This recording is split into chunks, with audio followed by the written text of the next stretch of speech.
Un saludo cordial para todos ustedes.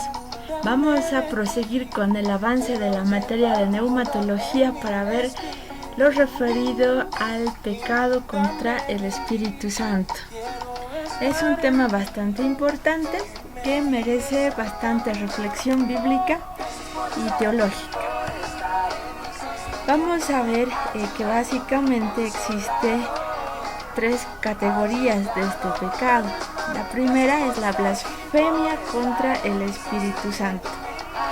La blasfemia contra el Espíritu Santo es importante aclarar que es un pecado cometido exclusivamente por los incrédulos y nuestro Señor Jesús lo denomina como el pecado imperdonable.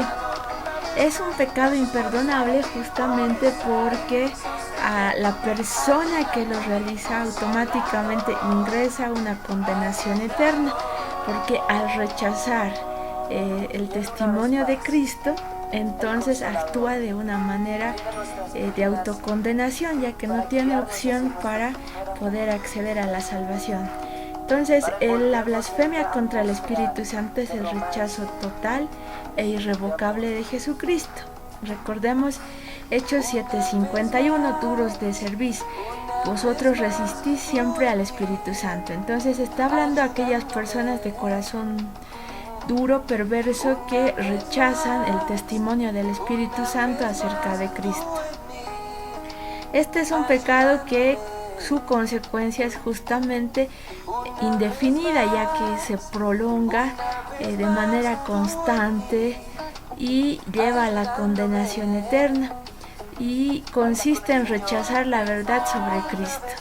Es decir, el Espíritu Santo da el testimonio, pero la persona no se arrepiente, no confiesa su pecado. Al contrario, resiste el testimonio del Espíritu Santo. Ahora, ¿en qué contexto el Señor Jesús mencionó el pecado de la blasfemia contra el Espíritu Santo? Él lo hizo en el contexto de un milagro que él estaba realizando en Galilea. Recordemos que en su ministerio el Señor Jesús realizó muchas obras, muchos bienes por el poder del Espíritu Santo. Y en varias oportunidades también él fue acusado por los fariseos de utilizar o recibir la ayuda del poder del príncipe de los demonios para poder realizar estas obras sobrenaturales. Lo acusaron en Capernaum, lo acusaron en Judea, pero el versículo más fuerte donde se describe todo esto en detalle es acerca del hecho ocurrido en Galilea. Esta porción bíblica la encontramos en Mateo 12, 22 al 32 y en Marcos 3, 22 al 30, que nos habla acerca de la blasfemia contra el Espíritu Santo. Si vemos básicamente lo que nos dice este pasaje, vamos a verlo en la versión de Mateo. Entonces nos está hablando de que todo se desencadenó de un milagro, de una obra de bien, de una liberación en todo caso que hizo el Señor Jesús cuando fue traído a él un endemoniado que era ciego y mudo, y le sanó de tal manera que el ciego y mudo veía y hablaba. Esta era una obra sobrenatural, difícil de entender, y el producto era que la gente quedó atónita y empezaron a decir, él es el hijo de David, él es el Mesías, porque solo él puede hacer esta obra. Era una obra difícil. Imagínense un ciego, mudo, no hay forma de comunicarse con él, no había forma de que él pueda acceder a una liberación, pero el Señor Jesús hizo esta obra sobrenatural por el poder del Espíritu Santo. Como la gente estaba para darle honor, gloria a él, que es obviamente el propósito de toda señal que realiza el Espíritu Santo, darle gloria a Cristo, entonces lo que pasó fue que los fariseos salen ahí y terminan acusando al Señor Jesús de haber recibido ayuda del príncipe de los demonios para realizar este milagro. Entonces el Señor Jesús, a una respuesta dura o a una cuestionante tan dura, Él da una respuesta aún más contundente. La respuesta del Señor Jesús la encontramos a partir del versículo 24 y la podemos dividir en 3 partes. La primera parte de la respuesta se refiere a que un reino o una casa que están divididos contra sí mismos no pueden perdurar. Y les dice, oigan, hagan lógica, Satanás no va a destruir su propio reino, ¿ya?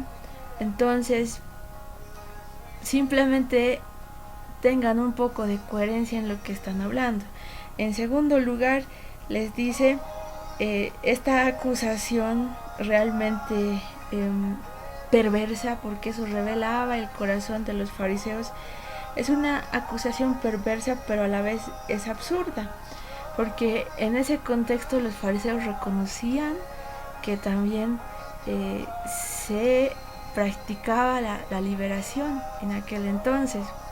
Por eso el Señor Jesús les dice, ya, si yo echo a Satanás por Satanás, entonces, ¿por quién lo echan vuestros hijos? ¿Ya? Y les dice, y ellos van a testificar contra ustedes. Entonces, ahí vemos la incoherencia que había en la acusación de los fariseos y cómo el Señor Jesús muestra y revela ese corazón malvado. Y en tercer lugar, les dice, ¿saben qué? En este tiempo hay algo que ustedes no están viendo, y es que el reino de Dios se ha acercado, ¿ya? Y es justamente como ha llegado el reino de Dios, es que Cristo ha comenzado por atar a Satanás para arrebatarle todo aquello, para poder establecer su reino, para poder traer la luz a esta tierra. Y él estaba hablando de la obra más grande, no se trataba solo de hacer un milagro o en específico 2, sino en general la obra de Cristo fue tan grande porque se refería a la salvación que estaba llegando para la humanidad a través de su ministerio, porque el reino de Dios se ha acercado y que él tenía y tiene autoridad para atar al enemigo. Y entonces les dice, esta es la explicación por la cual se realizan estas obras sobrenaturales, que ha llegado la luz. Y ahí viene algo bien importante, Juan 3, cuando nos dice este pasaje, esta es la condenación, que los hombres amaron más las tinieblas que la luz. Entonces, esto es increíble porque Él les está echando en cara eso. Ya ha llegado el reino, pero ustedes aman más las tinieblas que la luz. Están bajo condenación. Entonces, ahí el pecado que cometieron estos fariseos tiene 3 características. El primero es que estaba dirigido contra el Espíritu Santo. Ellos no se dieron cuenta. Ellos dijeron, ok, nosotros estamos criticando a Jesús, y ellos creían que estaban ahí criticando y acusando a Jesús.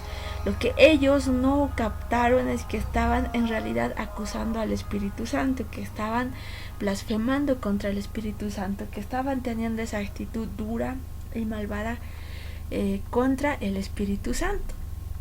Entonces el Señor Jesús les dice, ya está bien, pueden hablar contra mí, o sea, el hijo del hombre se llamaba él a sí mismo, pueden hablar contra mí, porque puede que digan que no me conocen, que no conocen mi ministerio, que es nuevo para ustedes y que no pueden entender.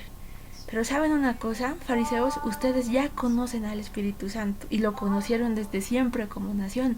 Él es el que les ha cuidado, el Espíritu de Jehová les ha traído libertad, les ha enseñado, Él ha sido su maestro, ha estado con ustedes. Y no pueden decir ahora que no le conocen a Él, fariseos. Ustedes están blasfemando contra el Espíritu Santo que siempre ha estado con ustedes. Entonces, la característica de este pecado es que es dirigido contra el Espíritu Santo, porque siempre es el Espíritu Santo el que testifica acerca de Cristo. Siempre va a ser Él, es su ministerio, es su obra. no era Cristo mismo en este caso, sino el Espíritu Santo que estaba operando con poder para darle gloria. En segundo lugar, les dice a los fariseos algo bien interesante, es que había una situación muy especial y específica en ese momento, es que Cristo estaba en la tierra. Cristo estaba ahí físicamente en la tierra. Ellos podían haber, lo vieron con sus ojos, lo vieron y no glorificaron a Dios. Y por eso se cumple ahí. La condenación fue hasta que los hombres vieron la luz, pero amaron más las tinieblas que la luz. Ellos lo vieron físicamente. Entonces no se trataba solo de palabras, porque muchos a veces creemos y es una palabra y nos asustamos, ¿verdad? Cuando alguien dice algo tal vez así duro, pero no era solamente una palabra, sino esto era el reflejo del corazón perverso, del corazón realmente endurecido, del corazón del rechazo evidente del testimonio del Espíritu Santo respecto a la persona de Cristo. Y una tercera característica de este pecado es que sí o sí trae condenación eterna, condenación para el alma. ¿Por qué razón? Porque ya no hay posibilidad de acceder a la gracia si rechazas justamente ahí al autor de la gracia. ¿Qué más va a hacer la persona? Si rechaza el testimonio, entonces ya no hay una posibilidad de evadir la condenación eterna. Entonces obviamente su consecuencia es esa, y por esa razón se llama el pecado imperdonable. Ahora, algo importante de decir es que aún a los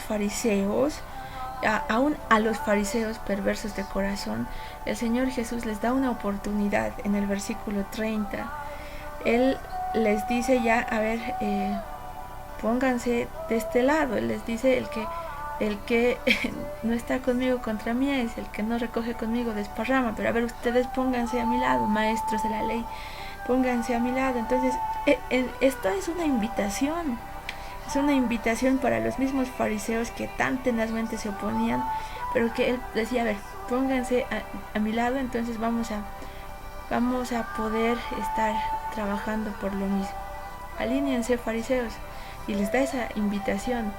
Y mientras hay vida en la persona, está vigente esa invitación. Pero llega un momento en el que la persona ya no va a tener esta opción.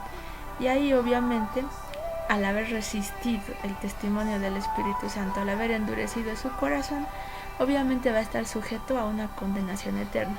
Este pecado es cometido exclusivamente por incrédulos, por eso es el pecado imperdonable. Es exclusivamente cometido por incrédulos porque su corazón se endurece para no recibir el testimonio. Cuando uno es creyente, el mismo Espíritu va a testificar dentro de ti, te va a preservar por su gracia preventiva. Él te va a cuidar para no rechazar el testimonio suyo a favor de Cristo. Está ahí en la regeneración. Pero el no creyente no tiene al Espíritu dentro de sí y no cree su testimonio, no le recibe, y en resumen, la condenación. Ama más las tinieblas que la luz, aunque lo esté viendo, aunque sea evidente.